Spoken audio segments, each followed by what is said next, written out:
इस वीडियो में हम लोग डीएवी क्लास 5 के साइंस का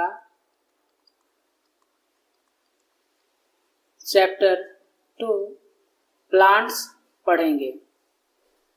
plants need energy in much the same way as humans, animals and birds. Plant को भी ठीक उसी तरह एनर्जी की आवश्यकता होती है जिस तरह ह्यूमन्स को, एनिमल्स को और बर्ड्स को होती है। They need energy to grow, to replace their worn out part, to get rid of wastage and to reproduce.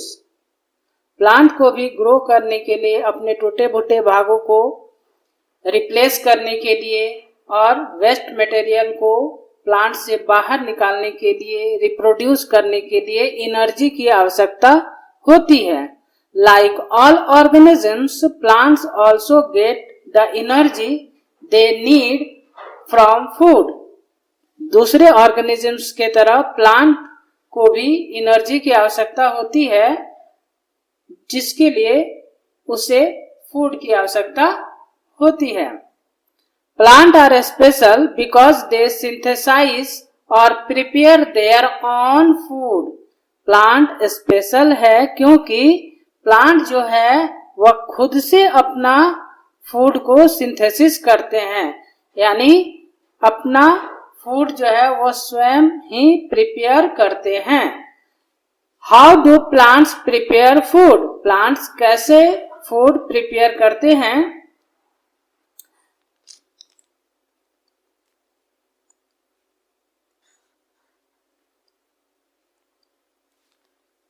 How do plants prepare food? A plant makes it food in its green leaves. Plant जो है अपना food जो है हरे पत्तों में, green leaves में बनाता है। Thus, green leaves are the food factories of the plant. इस तरह जो ग्रीन लीव्स हैं वह प्लांट के फूड फैक्ट्री हैं। The process by which green plant make their food is called photosynthesis. और वह प्रोसेस जिसमें ग्रीन प्लांट अपना फूड बनाते हैं उस प्रोसेस को हम लोग फोटोसिंथेसिस कहते हैं। फोटो मीन्स लाइट, फोटो का मतलब होता है लाइट, और सिंथेसिस मीन्स पुटिंग टुगेदर, यानी एक साथ जोड़ना। Plants need raw materials like carbon dioxide and water.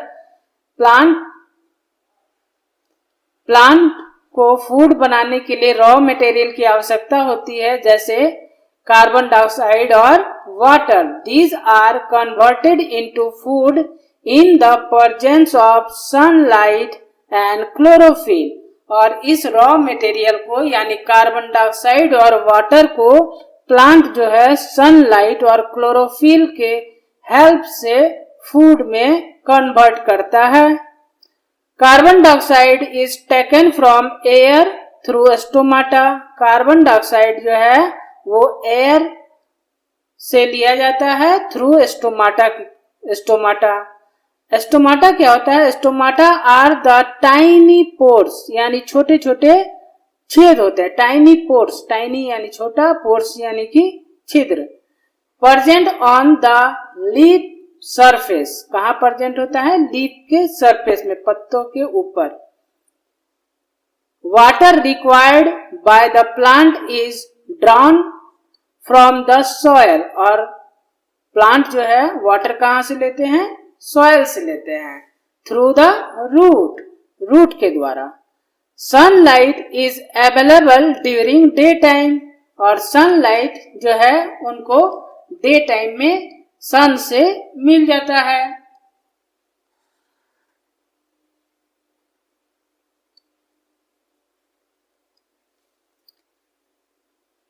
Chlorophyll, chlorophyll which is essential for completing the process is the green colour pigment. Pigment यानी कलर होता है, पिगमेंट का मतलब होता है कलर। किस तरह का कलर? ग्रीन कलर का। तो जो क्लोरोफिल होता है वह ग्रीन कलर्ड पिगमेंट है।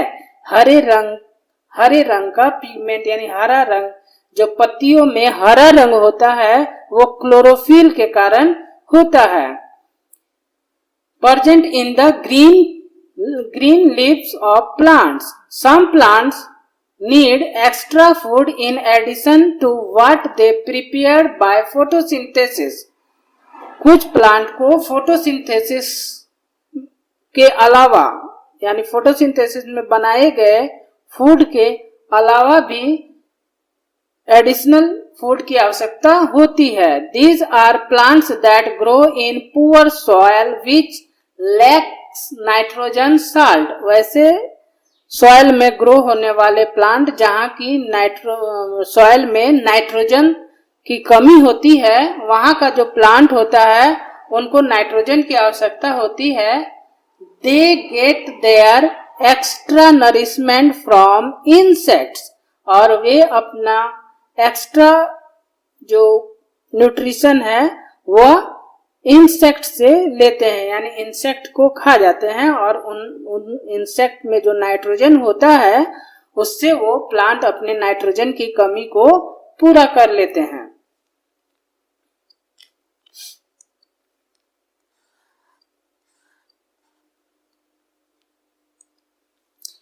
Plants that trap and feed on insect are called insectivorous plant.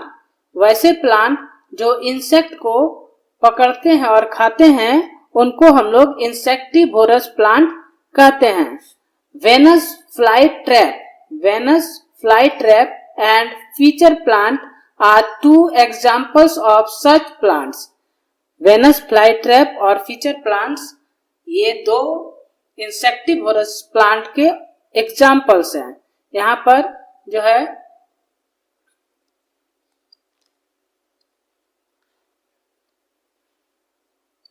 यहाँ पर वेनस फ्लाई ट्रैप को दिखाया गया है। ये पत्ते जैसा होता है। जब इसमें कोई इंसेक्ट यहाँ पर बैठता है तो इसमें जो चिपचिपा पदार्थ होता है उससे ये इंसेक्ट इसमें चिपक जाता है और ये पत्तियां क्लोज हो जाती है। इस तरह इंसेक्ट इन पत्तियों में ट्रैप्ड हो जाता है और फिर उसको प्लांट डाइजेस्ट कर लेता है। पिचर प्लांट में क्या होता है? पिचर प्लांट में जो ये लीफ का मॉडिफिकेशन होता है, इनकी पत्तियां जो होती है वो इस तरह का स्ट्रक्चर बना लेती है। फिगर में आप देख पा रहे होंगे। यहाँ पर जब इंसेक्ट आता है और इसके अंदर जब चला जाता है तो इसका जो ये ऊपर का जो ढक्कन है वह बंद हो जाता है और इंसेक्ट अंदर डाइजेस्ट कर लिया जाता है। इस तरह जो है ये दोनों पौधे इंसेक्टिवोरस प्लांट कहलाते हैं और अपने नाइट्रोजन के नीड को इंसेक्ट से पूरा करते हैं। They trap insect in their sticky leaves which have a special shape. The insects get suffocated. Insect का दम घुट जाता है when they trapped in the leaf and die. दम घुटने के वजह से वे इंसेक्ट जो होते हैं मर जाते हैं। The bodies of these insects are then broken down. उसके बाद उनका जो बॉडी होता है वो टूट जाता है और digested and consumed by the plant, और डाइजेस्ट हो जाता है और उसके बाद प्लांट उसको कंज्यूम कर लेता है, यानी कि खा जाता है, डाइजेस्ट कर लेता है और वो अपने नाइट्रोजन की कमी को पूरा कर लेता है। रिप्रोडक्शन इन प्लांट में reproduction. All living things reproduce to maintain their race and number on the earth. सभी लिविंग थिंग्स जो हैं वो रिप्रोड्यूस करते हैं अपने रेस को मेंटेन करने के लिए, यानी कि अपनी जाति को, अपनी प्रजाति को मेंटेन रखने के लिए रिप्रोड्यूस करते हैं, यानी अपने जैसे नए संतान की उत्पत्ति करते हैं। जैसे अगर मान लीजिए गाय है तो गाय बछड़े को जन्म देती है।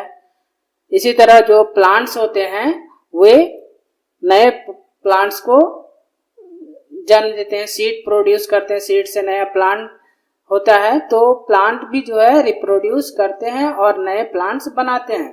The process by which a living thing produce more of its on kind is called reproduction. और यह जो प्रोसेस है जिसमें कोई भी लिविंग बींग्स अपने जैसे संतान की उत्पत्ति करते हैं, उस प्रोसेस को हम लोग रिप्रोडक्शन कहते हैं। Plants also reproduce their own kind. Plants भी अपने जैसे पौधे को उत्पन्न करते हैं। They do mainly in two way. और ये जो है प्लांट जो है इसके लिए दो तरीके अपनाते हैं। पहला reproduction through seed. Seed produce करके रिप्रोडक्शन करना, यानी प्लांट नए सीड प्रोड्यूस करते हैं और उससे नए पौधे बन जाते हैं। दूसरा तरीका क्या है? Reproduction through different parts of plant, यानी प्लांट्स के डिफरेंट पार्ट से reproduction, like underground stem, stem cutting, root and leaf. बहुत सारे प्लांट का स्टेम हम लोग लगाते हैं और उससे नए प्लांट ग्रो कर जाता है। Let us study these two ways in some detail. हम इन दो तरीकों से जिससे प्लांट रिप्रोड्यूस करते हैं उनके डिटेल यहाँ पर पढ़ेंगे।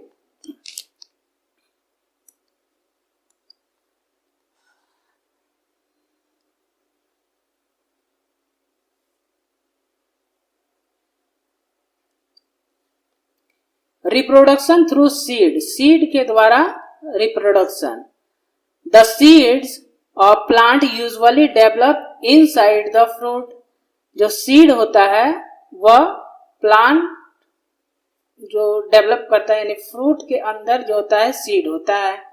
As the fruit ripens the seeds become mature. जैसे ही फ्रूट जो होता है पक जाता है तो सीड जो है मैच्योर हो जाता है। These seeds gets dispersed through various agents like air, water, insect and human beings. और ये जो सीड होते हैं वह वेरियस एजेंट्स जैसे कि हवा, पानी, इंसेक्ट और ह्यूमन बींग्स के द्वारा अलग अलग जगह पर फैला दिए जाते हैं। डिस्पर्स्ड यानी कि फैलाना। As the seed that drops on soil do not grow to form new plant, many of them die due to unfavorable condition. Only those seed which get favorable condition like appropriate air, water, soil and proper temperature grow to form new plants. सभी seed जो soil में गिरते हैं उनसे नए पौधे नहीं बनते। जिस सीड को फेवरेबल कंडीशन मिलता है, यानी एप्रोप्रिएट अमाउंट में हवा, पानी, मिट्टी और प्रॉपर टेम्परेचर मिलता है, वही सीड जो होते हैं वो ग्रो करते हैं और नए प्लांट बनाते हैं। Seychelles coconut found only in the Seychelles island near Africa produce the largest seed amongst all plants. Seychelles coconut जो होता है एक तरह का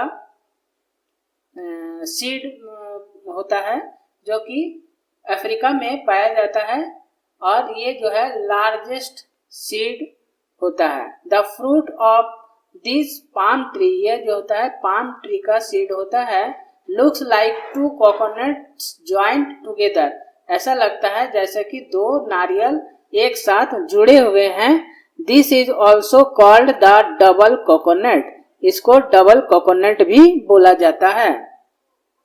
Let us now study the structure of seed. अब हम लोग सीड के स्ट्रक्चर के बारे में पढ़ेंगे। Structure of the seed. Take some gram or bean seed. हम लोग कुछ ग्राम और बीन सीड लेते हैं। Soak them for 10 to 12 hours in water. इसको हम लोग 10 से 12 घंटे के लिए पानी में छोड़ देते हैं। Now pick up one seed and absorb its structure carefully. अब उनमें से हम लोग एक सीड को लेते हैं और उसके स्ट्रक्चर को केयरफुली ऑब्जर्व करते हैं, देखते हैं. We will notice that it has a hole that allow water to enter its inside. इसमें एक जो होता है होल होता है जिसको हम लोग माइक्रोपाइल कहते हैं. इससे जो है वाटर अंदर जाता है.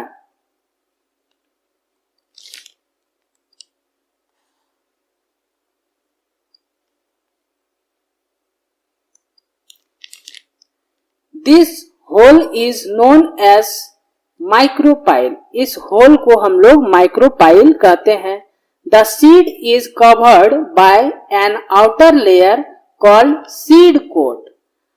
ये जो सीड होता है उसके ऊपर का जो लेयर होता है उसको हम लोग सीड कोट कहते हैं.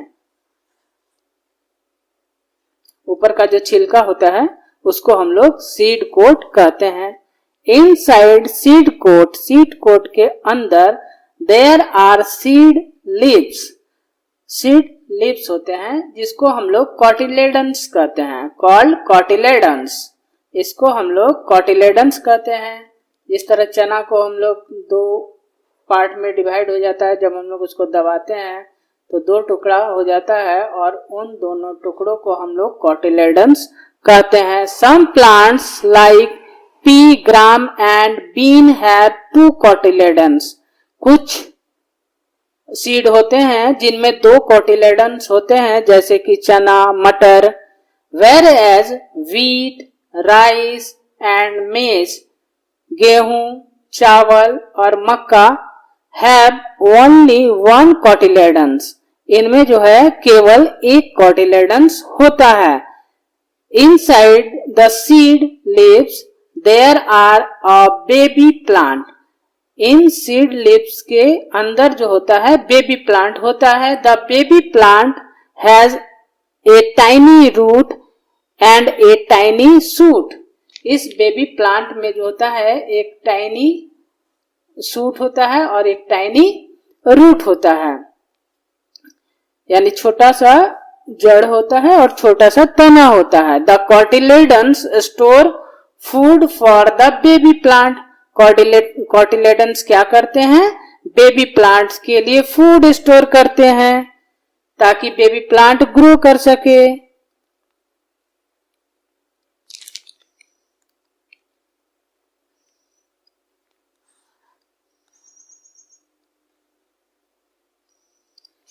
Growth of plant. प्लांट का growth. The baby plant starts growing into a new plant when it gets appropriate amount of air, water and temperature around it. It is neither too hot nor too cold. ना तो ज्यादा hot होना चाहिए और ना ज्यादा ठंडा होना चाहिए. बेबी प्लांट जो होता है वह न्यू प्लांट में ग्रो करता है जब उसको एप्रोप्रिएट अमाउंट में हवा, पानी, टेम्परेचर यानी तापमान, गर्मी जिसको हम लोग कह सकते हैं, ये ना तो ज्यादा होना चाहिए ना तो कम होना चाहिए. तब जो है बेबी प्लांट न्यू प्लांट में ग्रो करता है. टू स्टार्ट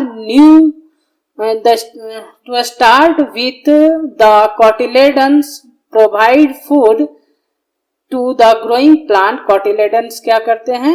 ग्रोइंग प्लांट को फूड प्रोवाइड करते हैं.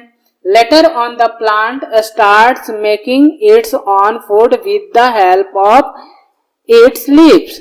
और बाद में जो ये न्यू प्लांट है वो अपने पत्तियों के मदद से खुद से फूड को बनाने लगते हैं.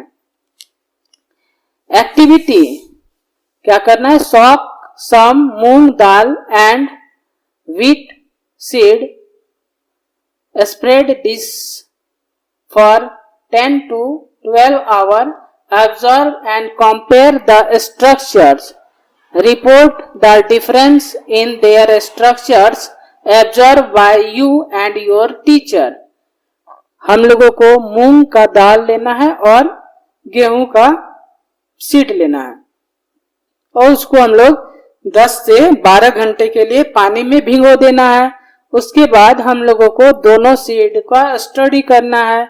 हम लोग देखेंगे कि जो मूंग का दाल है उसमें 2 कॉटिलेडन्स होता है, 2 कॉटिलेडन्स होता है। उसको जब हम लोग दबाएंगे तो 2 टुकड़ों में इक्वल 2 टुकड़ा में डिवाइड हो जाएगा। लेकिन अगर हम लोग गेहूं के बीज को दबाते हैं तो वो 2 टुकड़ों में डिवाइड नहीं होता, उसमें ओनली 1 कॉटिलेडन्स होता है। अब हम लोग सीड जर्मिनेशन के बारे में पढ़ेंगे। सीड जर्मिनेशन क्या होता है? Seed germination, we know that a plant usually grow from a seed. हम लोगों को पता है कि प्लांट जो होता है वो सीड से ग्रो होता है। This process by which seed grows and develop into A seedling that is young plant is called seed germination. Seed से नए पौधे का जो जन्म होता है, नए पौधा जो ग्रो होता है, उसको हम लोग सीड जर्मिनेशन कहते हैं।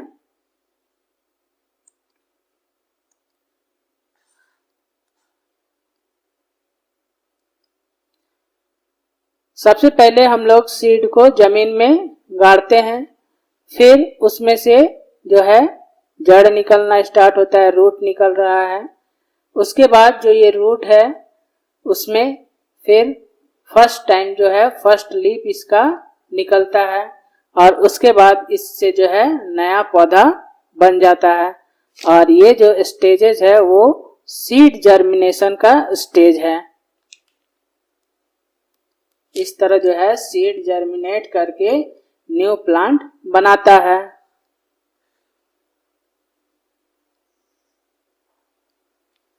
Seeds need favorable condition to grow and develop into seedling.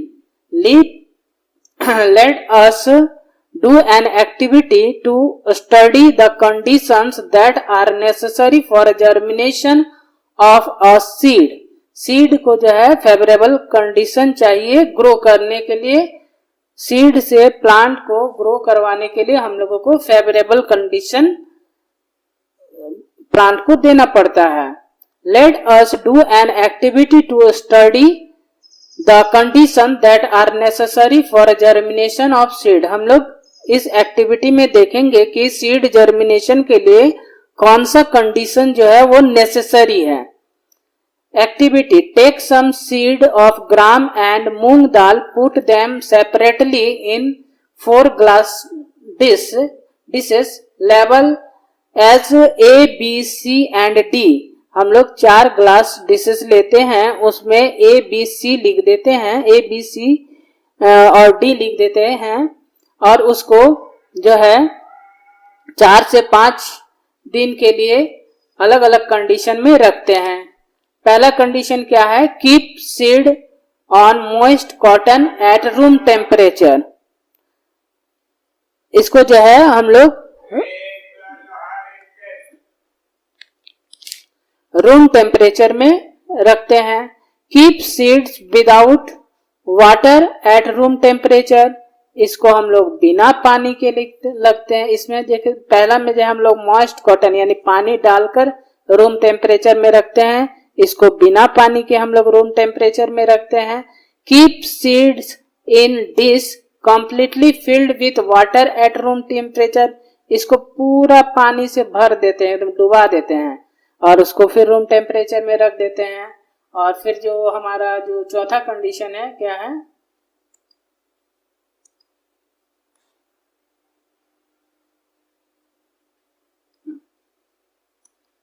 पहला हम लोग क्या किए? पहला जो हम लोग मॉइस्ट कॉटन में रखे यानी जो उसमें जो है रुई भिगवाकर उसको रूम टेम्परेचर में रख दिए। दूसरे में क्या किए? विदाउट वाटर रखे, बिना पानी का रख दिए। तीसरा में क्या किया? हम लोग पूरा पानी से उसको पूरा डुबा कर उसको पानी में रख दिए। उसके बाद जो है डी में क्या किए? इसको हम लोग मॉइस्ट कॉटन दिए लेकिन आइस बॉक्स में रख दिए और रेफ्रिजरेटर में रख दिए, यानी कि बहुत ज्यादा ठंडा जगह पर रख दिए। After 4 to 5 days, we will observe that the seed present in the glass dishes B, C and D have not germinate. हम लोग 4 से 5 दिन के बाद देखते हैं इसमें भी सीड जर्मिनेट नहीं हुआ, इसमें भी जर्मिनेट नहीं हुआ और इसमें भी जर्मिनेट नहीं हुआ. The seeds of dish A show good germination. और जो ये ए नंबर है उसमें जो है बहुत अच्छा जर्मिनेशन हुआ. It is due to the fact that in this A there is appropriate amount of water, air and warmth need for germination. इसमें जो है प्रॉपर अमाउंट में वाटर था, रूम टेम्परेचर था और जो है इसका जो टेम्परेचर था वो भी सही था, एयर भी इसको मिल रहा था प्रॉपरली. तो ये जो है अच्छा से जर्मिनेट किया. In the other glass dish one or other of this favourable condition is missing. और इनमें से जो तीनों में कुछ ना कुछ मिसिंग था. जैसे इसमें क्या था, इसमें विदाउट वाटर था, वह पानी नहीं था. इसको पूरा पानी से भर दिया गया था, यानी उसको जो है एयर नहीं मिल रहा था, हवा नहीं मिल रहा था. इसको क्या था, इसको हम लोग रेफ्रिजरेटर में रख दिए थे. इसको क्या नहीं मिल रहा था, इसको टेम्परेचर नहीं मिल रहा था. तो इस तरह इसमें जो है था फेवरेबल कंडीशन, कोई ना कोई फेवरेबल कंडीशन जो था इन तीनों में मिसिंग था, जिसके वजह से इसमें जर्मिनेशन नहीं हुआ. जबकि डिश ए में जो है जर्मिनेशन बहुत अच्छा से हुआ. मिलते हैं हम लोग पार्ट 2 में. उम्मीद है आपको ये वीडियो अच्छा लग रहा होगा. पार्ट 2 देखने के लिए हमारे चैनल को सब्सक्राइब कर लें और इस तरह का जो वीडियो है आपको इस चैनल पे मिलेगा. धन्यवाद.